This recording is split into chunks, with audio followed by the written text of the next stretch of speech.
We are going to start a new unit in pre-calculus about identities. So Unit 3, Topic 3 is all about using trig identities and formulas to rewrite expressions and equations in different forms. It's a lot of algebra work, but working with our sines and cosines and tangents. If you open your packet to page 1, this is a section of the formula sheet that you get on the progress check or the quarter exam. It's the formula sheet that's also on the back of your calendar. So for this quarter, every assessment, you're gonna get a formula sheet during a quiz or test. So we want you to get used to using it. For this packet, this top line of the formula sheet, so here's the actual formula sheet.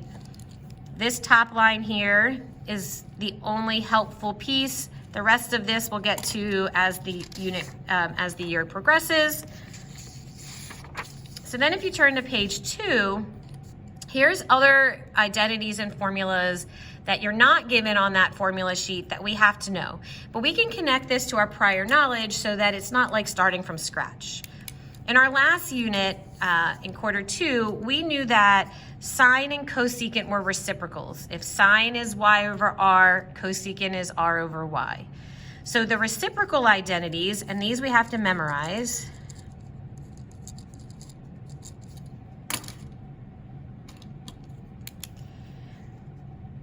We know that cosecant and sine go together. So this identity, instead of y's, r's, or x's and r's and y's, we're gonna write it as cosecant is 1 over sine. That's that reciprocal, flipping the fraction, or making it into a fraction, excuse me. Secant and cosecant, those are reciprocals. So secant is equal to 1 over cosine, cosine's 1 over secant, and then cotangent and tangent go together as well as reciprocals. 2 new quotient identities, these are new, is that tangent is equal to sine over cosine, and cotangent is cosine over sine. So connecting that to what we know before, I remember tangent is y over x, and sine went with the y coordinate, and cosine went with the x coordinate. Cotangent is x over y, cosine went with the x coordinate, sine went with the y coordinate. In this unit, there's going to be a lot of personal choice on how to approach problems. Sometimes we might pick this for cotangent. Sometimes we might pick this. Sometimes one will work and the other won't. Sometimes both will work. And then you get to keep working from there. So there's a lot of personal choice in what step to do next. And then the other identities, these are the 3 that are on the formula sheet.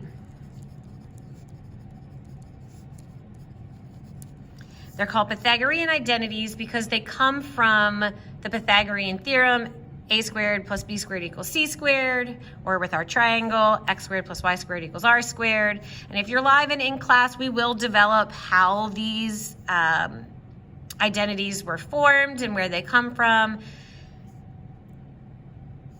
But these you do not have to memorize, they're on your formula sheet. Down here are other versions of the Pythagorean identities. We could use algebra to manipulate and move the given ones around to get these. I would not memorize these. We're gonna do some strategies where we can match up which of the original 3 that you're given. Here's the 3 that you're given, and we're gonna use some strategies on how to match them to the problem.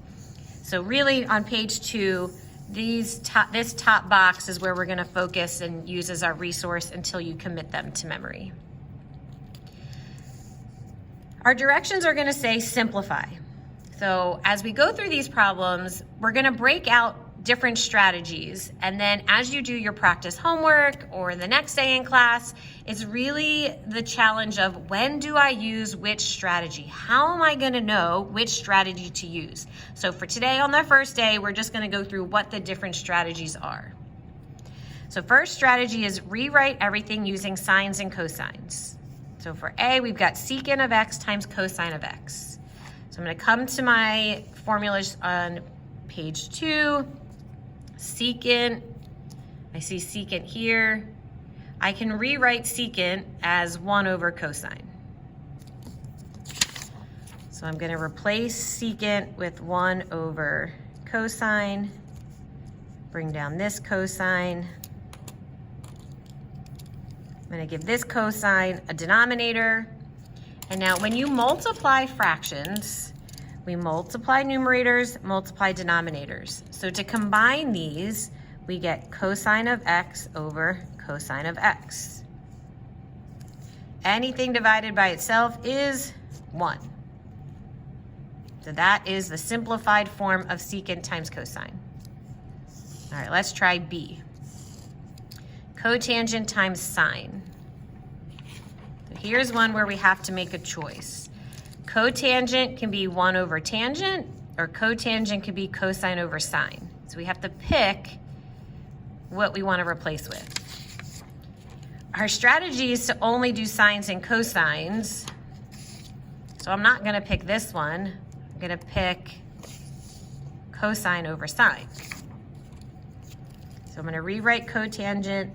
That's cosine x over sine x. Bring down the other sine x.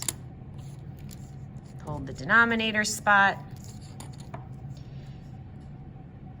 I could, like A, combine my fractions, or I notice, because this could be one big fraction line, that sine of x divided by sine of x simplifies to 1, and we are left with cosine x as our simplified expression. All right, let's try C. Secant is 1 over cosine. We already used that. Let's use it again. Cotangent is cosine over sine. Anything simplify. Cosine divides by itself. Those are both 1. And we are left with 1 over sine x. I can simplify that more. Back to page 2. 1 over sine can simplify to cosecant since they're reciprocals. So this is cosecant x. Nice. Strategy 1, only sines and cosines. Strategy 2, make common denominators. So when we have fractions, we can add and subtract fractions by making a common denominator. Way back in quarter 1, we had that unit where we focused the entire time on fractions. I see that this denominator is sine, this is 1, so with multiplication, I'm going to make the denominators match. So now I'm left with 1 over sine x minus, this is sine squared over sine. Common denominators, I can make this one fraction. And now I notice I've got a 1 and a sine squared. So actually, let me go to my official formula sheet. I see a 1 and a sine squared in this first identity. Here's where you have a choice. If you want to do some algebra to this equation to make it say 1 minus sine squared, we can do that. Here's how I would do that. So starting with that identity, sine squared plus cosine squared equals 1. To make it say 1 minus sine squared, I can subtract sine squared to both sides. If I do that, then I'm left with 1 minus sine squared can be replaced with its equal. This numerator is equal to cosine squared. That's one strategy. The other strategy is 1. This 1, I can replace 1 with sine squared plus cosine squared. So I'm going to replace this 1 with sine squared plus cosine squared. Bring down the minus sine squared. When there is adding and subtracting, you cannot say these divide or these divide. You can only divide to 1 with multiplication in between the fractions, never with adding and subtracting. But what I can do is say that sine squared minus sine squared is 0. So we are left with cosine squared over sine. Nothing else simplifies here. So this step, I took the 1 and I replaced it, I'm running out of colors, with sine squared plus cosine squared. Alternatively, what you could have done is taken 1 minus sine squared with some algebra and said, oh, that's cosine squared, and jumped straight down to this step. It's a personal preference. You have to decide what you like best. All right, for B, gotta make a common denominator. Make this one into tangent squared over tangent squared.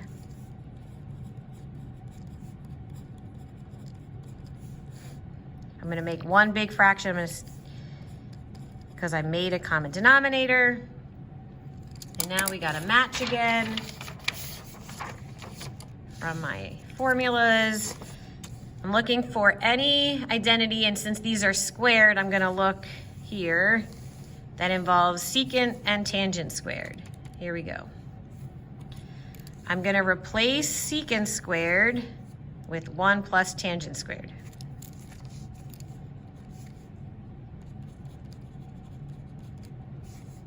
Bring down the minus tangent squared, all over tangent squared. Tangent squared minus itself is 0. And I'm left with 1 over tangent squared. We can make that look nicer. Go back to page 2 with those reciprocal identities. 1 over tangent can be rewritten as cotangent. So this would be cotangent squared x. All right, and then for C, we have a sine and a cosine in the denominator. So I'm afraid I'm gonna run out of room. I'm gonna do C on separate paper.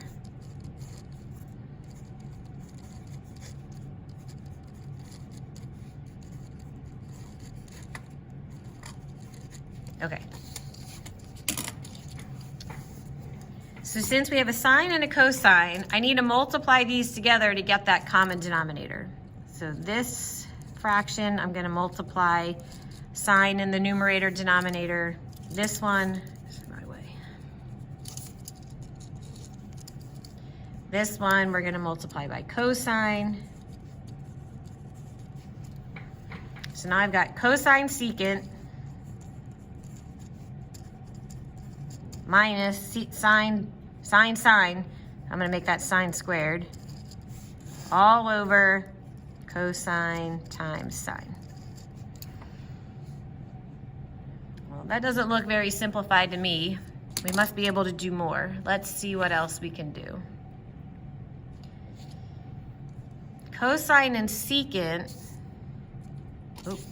I see that they're reciprocals of each other. So if I make, let's change secant. If I make secant 1 over cosine, we're gonna cosine 1 over cosine, bring everything else down. And now I'm only looking here. I changed something here. Well, I have cosine times 1 over cosine. This can simplify. In just this part, cosine divided by cosine equals 1, and I'm left with 1.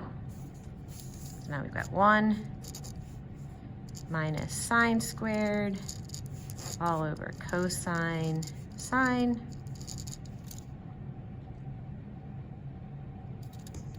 One minus sine squared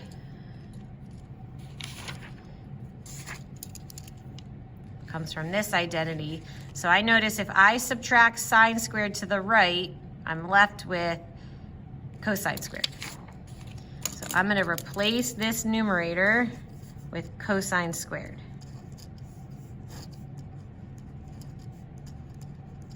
So that's the matching strategy. If you'd rather the replacement strategy, I guess the or would be down here, or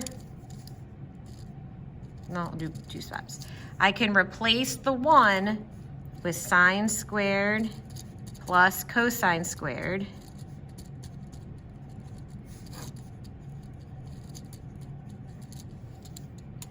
Then I look and I see sine squared minus sine squared is 0, and I'm back at my same spot. So it's either I can replace the 1 with sine squared plus cosine squared, or I can change my identity with algebra and match this to be 1 minus sine squared. The more you practice, the more you'll get better at deciding which strategy you like better for your personal preference. Cosine squared is cosine times itself.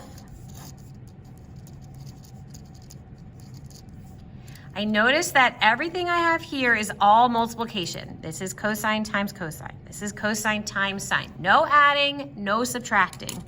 Because there's no adding and there's no subtracting, I can say this cosine divides by this cosine, and we're left with cosine over sine. We're almost there. What does cosine over sine simplify to?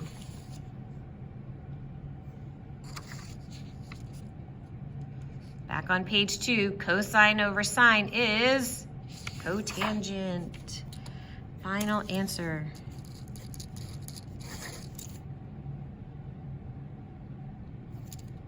That was a long one.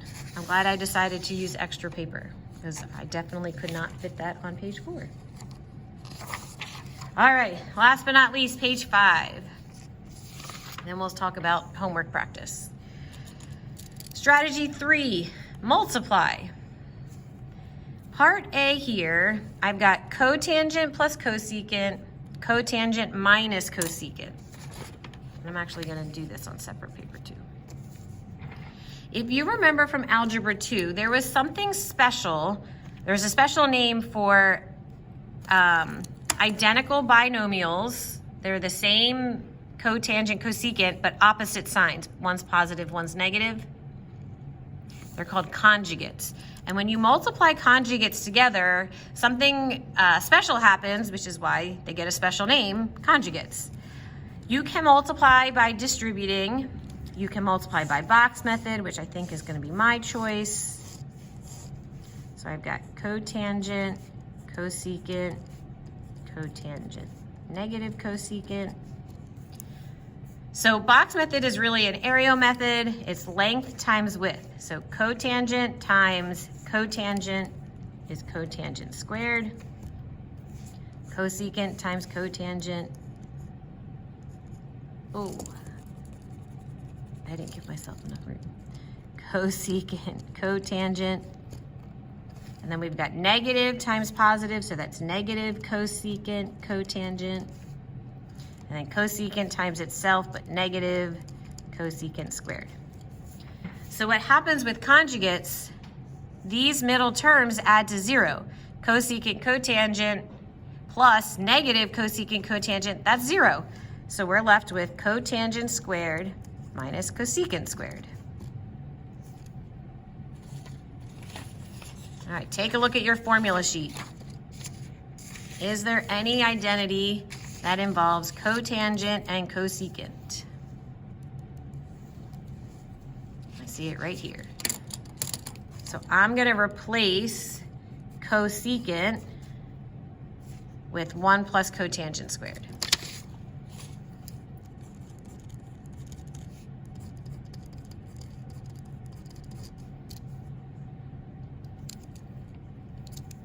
Because of that subtraction, I need to distribute the negative to both terms.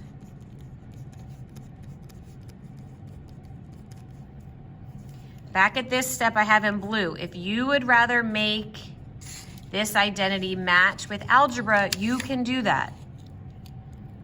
You could pick that strategy instead of the one I'm doing. So now I've got cotangent minus cotangent. They're both squared. They add to 0.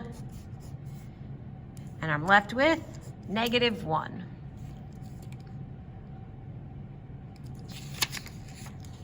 All right, let's do B.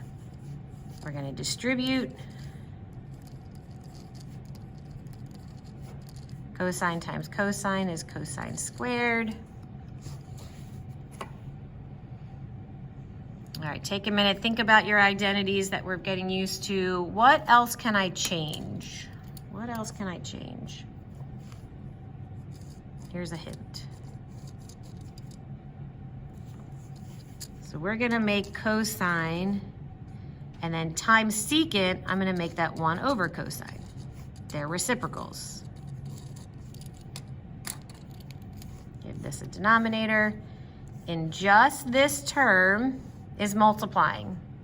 Cosine divided by cosine is 1. So I'm left with 1 minus cosine squared. Looking back at my identities.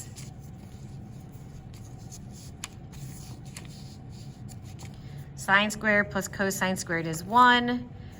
I could replace the 1 with sine squared plus cosine squared, or I notice if I subtract cosine squared, I can replace this entire expression with just sine squared.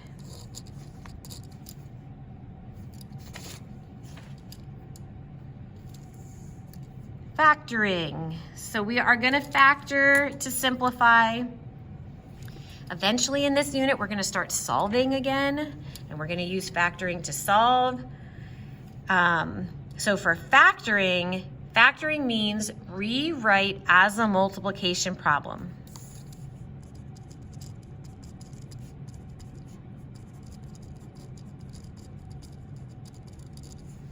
If I can rewrite as multiplication, that would, when we eventually solve, help me to solve. So for now, we're just going to factor to simplify.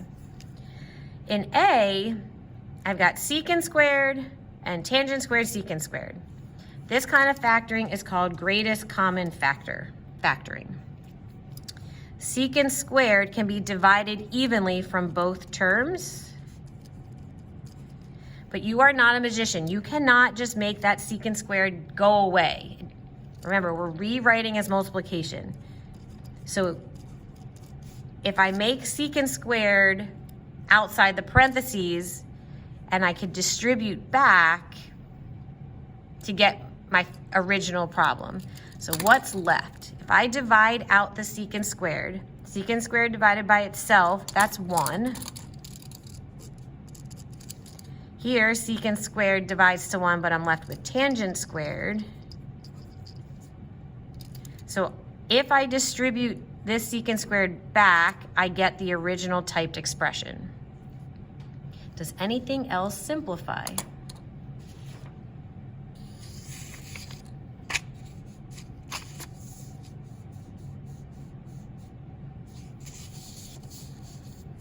This inside, 1 plus tangent squared, I can replace that with secant squared.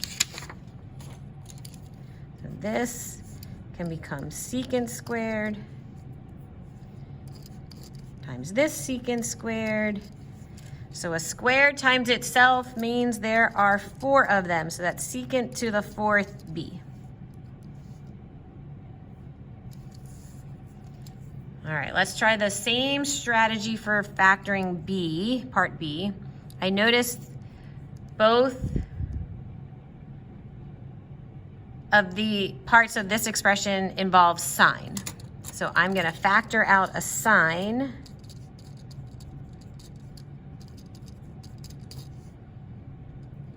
So these divide to 1, I'm left with cosine squared. These divide, left with 1. All right, let's keep going.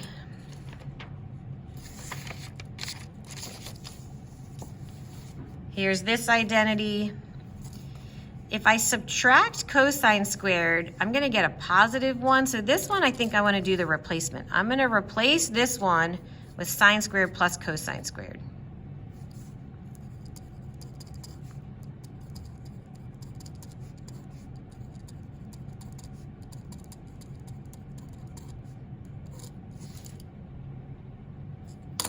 Need that double parenthesis because this negative will get distributed. So we've got sine x, and then what's here? Cosine squared minus sine squared, and then minus cosine squared. Cosine squared minus itself, that's 0. So we're left with sine times negative sine squared. So positive times negative is negative. I ran out of room. I don't really want an equal sign. Okay, so the next step would be negative.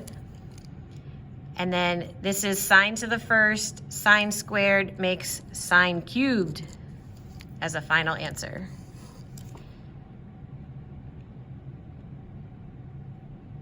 All right, in C, this is a different kind of factoring. I have a squared, a not squared, and a constant. So this is a trinomial.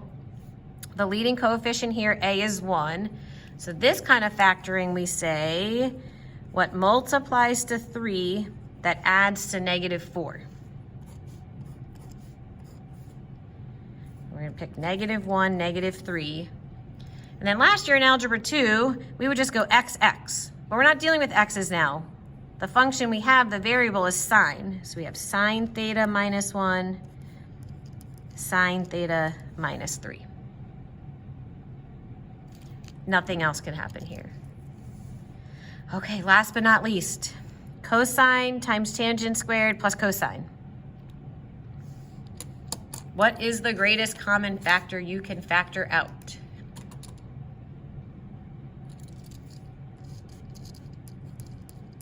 Hopefully you thought of cosine. And I'm left with tangent squared. Those divide. This goes to plus 1. Tangent squared plus 1. I remember that from my formula sheet. Oh, not that one. This one. Tangent squared plus 1 I can rewrite as secant squared. Ooh. So this is secant squared. Bring down my cosine. Is there any way to relate secant and cosine? Oh, I think there is. I think I want to leave cosine alone. No, I want to leave secant squared alone because it has the higher power, and I want that to be in the numerator. With cosine, I'm going to change that to 1 over secant.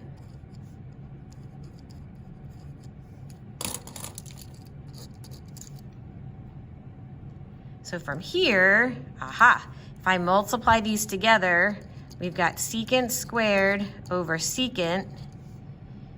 If it helps you, secant squared you can write as secant times secant. Whew. These divide to 1, and our final simplified answer is just secant. Because I have time and I'm making a video and we're going to use it as a resource for a while, what if I had gone the other way? So what if we're here and instead of going to secant, I was like, I want to change secant to cosine. Secant squared would become 1 over cosine squared. So now I would have cosine in the numerator and cosine times itself in the denominator. These would divide to 1, and I would be left with 1 over cosine. So then I would have to go an extra step and say, oh, well, 1 over cosine gives me that final simplified answer of secant. So again, both ways work. Like, there's not one that's better than the other. When you go through these problems, you have to try them. You might get stuck, and then you have to start again. It's like a puzzle. You might put the wrong piece in. You don't just throw the whole puzzle out. Take a deep breath and try something else, or keep going.